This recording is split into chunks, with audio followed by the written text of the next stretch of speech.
बड़े मिसाइल बनाए जा रहे हैं, सब अपनी अपनी ताकत और भुजाओं में कितनी मसल से दिखा रहे हैं। किसको मारिएगा? कोरोना ने किसको मारा? तुम्हारा क्या गया? गया तो मेरे परमेश्वर का ना। कितने लोग बेघर बार हो गए। शैतान को क्या लेना देना है? वो तो मारना ही चाहता है। अरे सृष्टि तो परमेश्वर की ना बर्बाद हो रही है। तो सभी को जय मसीह की प्रभु यीशु के नाम सब सभी को इस वीडियो में स्वागत करता हूं। आशा करता हूं कि आप सब लोग अच्छे होंगे।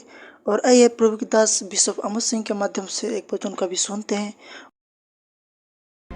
ये जो शासक है और ये जो शासन है, ये अंधकार की सत्ता की बनी बनाई योजना के अंतर्गत है। इस पुरुष को जो विनाश का पुत्र है, श्वेत घोड़े पर श्वेत कपड़ा पहन करके खड़ा है, वह इतनी चतुराई के साथ मानव को विनाश लीला में प्रवेश करने में मदद करने के लिए आ जाएगा, या विनाश लीला का दानवीय तांडव लेकर के आएगा। संसार को समझ में नहीं आएगा, मनुष्य को समझ में नहीं आएगा।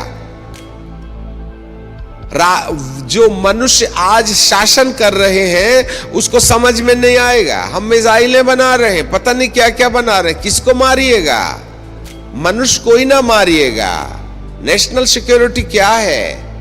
ये बड़े बड़े मिसाइल बनाए जा रहे हैं, सब अपनी अपनी ताकत और भुजाओं में कितनी मसल से दिखा रहे हैं। किसको मारिएगा? कोरोना ने किसको मारा? तुम्हारा क्या गया? गया तो मेरे परमेश्वर का ना। कितने लोग बेघर बार हो गए। शैतान को क्या लेना देना है? वो तो मारना ही चाहता है। अरे सृष्टि तो परमेश्वर की ना बर्बाद हो रही है। आपको मालूम है स्वर्ग में कितना मातम मना है इस समय में? है तुम्हारी दुष्ट बुद्धि के आधार पर ही कोरोना वायरस को तुमने जन्म दिया, और जिसके कारण से तुम इन बेगुनहगार लोगों को मार रहे हो। क्या चल रहा है हमारे देश में? पैदल चल रहे हैं, बस खड़ी है, परंतु बस पहुंचाने की अनुमति नहीं है। मतलब मर जाओ तुम। ये कौन सा शासन है? कौन है उनके दिमाग में? क्या पहले से रणनीति नहीं बनाई जा सकती थी हमारे देश को प्रतिबंधित करने के लिए? ये सब क्या चल रहा है यहां पर? आपको जानकारी मिले, कहीं ना कहीं दुष्ट परमेश्वर की सृष्टि को मार रहा। बेगुनहगार लोग मर रहे हैं, पैदल हो चल चल करके आत्महत्याएं कर रहे हैं। कौन दबाव दे रहा है? क्यों परमेश्वर की सृष्टि के साथ खिलवाड़ हो रहा है? ये ना किसी मनुष्य का खेल है, ना मनुष्य का दिमाग है, पर इन मनुष्य के दिमागों के अंदर में किसी गैर की लगाम है। दुबक करके परमेश्वर की सृष्टि को बर्बाद करना, दुबक करके परमेश्वर के सत्य को तिरस्कार करना। उद्धार करता कहता है, पिता इन्हें क्षमा कर, ये नहीं जानते कि क्या करते हैं। इन्हें क्षमा कर दे। क्षमा देने वाले दाता को कह रहे हैं, ईसाइयों का देवता इनको मारो। क्या चल रहा है आपके जमाने में?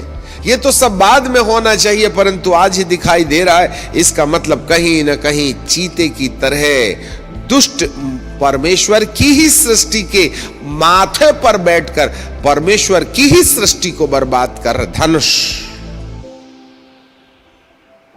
मनुष्य ख्रिस्त विरोधी नहीं है। जो आज शासन कर रहे हैं वो दुष्ट नहीं है।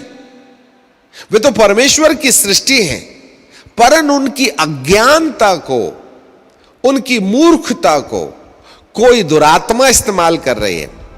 सर्फ तो परमेश्वर की सृष्टि थी। सर्फ कोई शैतान नहीं था, परंतु सर्फ के माथे पर कोई बैठ गया। आज मानव की ही सृष्टि के दिमाग में दुष्ट ने अपना प्रभाव डालकर उस मानव को मानव का विद्रोही बना दिया। क्यों? क्योंकि उनके माथे किसी गैर के पकड़ में चले गए, और उस दुरात्मा ने उनके माथे पर नियंत्रण करते हुए उनको विद्रोही बना दिया। आज हम हिंदुस्तान, पाकिस्तान, चाइना, अमेरिका, ये सब क्या चल रहा है? वे सब परमेश्वर की सृष्टि है। उनमें परमेश्वर की आत्मा रहती है। अय्यूब 27:3 के अनुसार बाइबल कहती है, हर मनुष्य के अंदर में श्वास इसलिए चल रही है क्योंकि परमेश्वर का आत्मा उसके नथनों में है। 27 अध्याय में अय्यूब के, और 34वें अध्याय में लिखा है कि यदि मैं अपनी आत्मा अपने आप में समेट लूं तो सारे मनुष्य एक साथ मर जाएंगे, और अपने श्वास को अपने आप में समेट लूं तो सारे जीवधारी एक संग नष्ट हो जाएंगे। सब मनुष्य, चाहे वह चाइना वाले हों, अमेरिका वाले हों, पाकिस्तान वाले हों, हिंदुस्तान वाले हों, हिंदू हों, मुसलमान हों, पंजाबी हों, ईसाई हों, गोसाई हों, कसाई हों, सबके नथनों में एक ही मालिक की श्वास है। एक ही मालिक ने बुद्धि दिया बोल के अंग्रेजी बोल रहे हो आप, परंतु क्यों एक दूसरे की हत्या कर रहे हैं आप? क्यों एक दूसरे के लिए विनाश के सबब बने हैं आप? इसलिए क्योंकि कहीं ना कहीं दुबक करके एक दुष्ट मानव की बुद्धि को पथभ्रष्ट करते हुए उसे मानव को ही मानव के विद्रोही बना करके विनाश लीला का दानवीय तांडव देखने के लिए हम सबको अंधा करके रखा हुआ है।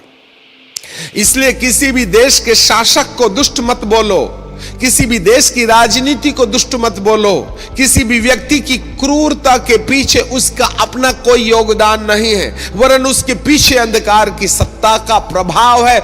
जैसे परमेश्वर की सृष्टि जो अदन के बगीचे में सर्फ के रूप में रची गई थी, उसका दुरुपयोग किया दुष्ट ने, उसी लूसीफर पुराने अजगर ने। वही आज मानव की बुद्धि को पथभ्रष्ट करते हुए परमेश्वर की सृष्टि को बर्बाद करने में, देखो बेचारे मजदूरों को भूखे मर रहे हैं, और ये करोड़पति ऐश के साथ में इतना धन लेकर के बैठे हैं जिनको खाने तो बनता नहीं, इसलिए हाजमोला टिका रहे हैं। मेरे प्रियो, ये असमानता किसने लाई है? चीते के समान। खैर, आज के तार में जोड़ के हमने इसको पढ़ लिया।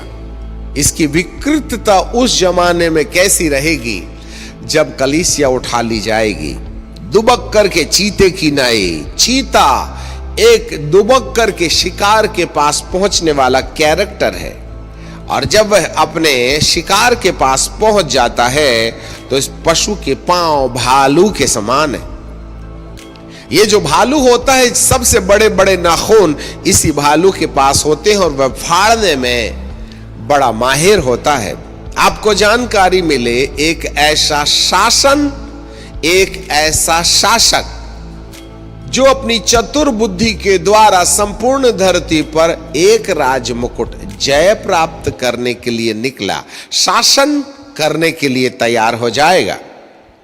और उस शासन और शासक के अंतर्गत मनुष्यों की बर्बादी, थर्ड वर्ल्ड वॉर की कहानी। Listen me carefully. 6 पहला विश्व युद्ध बेगुनहगार लोग मारे गए, दूसरा विश्व युद्ध कितने करोड़ों लोग मौत के घाट उतारे गए।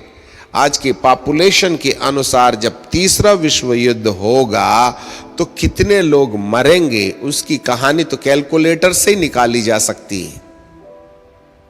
ये पशु इंसान को इंसान के खिलाफ खड़ा कर देगा, और उसे एक शासक की आवश्यकता होगी, और वो इंसान की तरह जो मनुष्य के द्वारा नहीं वरन दुरात्मा के द्वारा उत्पन्न होगा, उसको इस शासक के शासन में उस सिंहासन पर बिठा दिया जाएगा, जिसका उद्देश्य भालू के समान फाड़ खाने के लिए होगा, और उसका मुंह सिंह का सा था। सिंह शासक करता है।